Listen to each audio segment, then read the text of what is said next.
ఏలూరు జిల్లాలో ఎంపీ పుట్టా మహేష్ బర్త్డే వేడుకలను ఆయన అభిమానులు ఘనంగా నిర్వహించారు.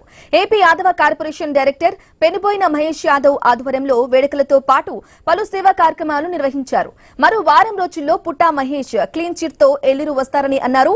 25 ఏళ్ల పాటు ఏలూరు ఎంపీగా పుట్టా మహేష్ గెలిచి తీరుతారని పెనుబోయిన మహేష్ ధీమా వ్యక్తం చేస్తున్నారు.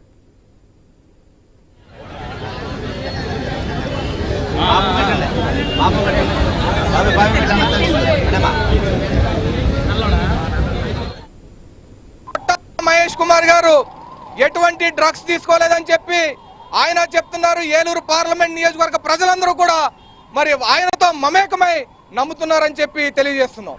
ఎవరైతే ఆయన్ని కావాలని ఇబ్బంది పెట్టారో వారందరి మీద కూడా కోర్టు ద్వారా ఆయన చర్యలు తీసుకోవడం జరుగుతుంది. మరి కొంత అక్కడ ఏం జరిగిందనే గందరగోళం మరి కొంత మీడియా వారు క్రియేట్ చేశారు కాబట్టి దాని గురించి ఆయన కొంతకాలం మరి దూరంగా ఉండడం జరుగుతుంది. మరికొన్ని రోజుల్లో ఒక వారం లోపే మరి ఆయన ఏలూరు పార్లమెంట్లోకి అడుగు పెట్టడం జరుగుతుంది. నాన్ లోకల్ అని చెప్తున్నారు తప్ప మరి ఆయన్ను కలుపుకుపోయినటువంటి తత్వం కానివ్వండి, ఆయన మంచి మనస్తత్వం కానివ్వండి, ఈరోజు చూసుకున్నట్లయితే మరి రైతుల విషయమే తీసుకుంటే పొగాకు రైతులు కానివ్వండి, పామాయిల్ రైతులు కానివ్వండి, మరి రైతుల గళం ఆయన గళంగా అక్కడ పార్లమెంట్లో వినిపించి వారందరికీ మద్దతు ధర ఇప్పించడం జరిగింది. ఎవరైతే మరి కొల్లేరు రైతులు ఉన్నారో, అన్యాయంగా నష్టపోయారో వారి తరపున ప్రైవేట్ బిల్లు ప్రవేశపెట్టి వారందరికీ కూడా బాసటగా నిలవడం జరిగింది.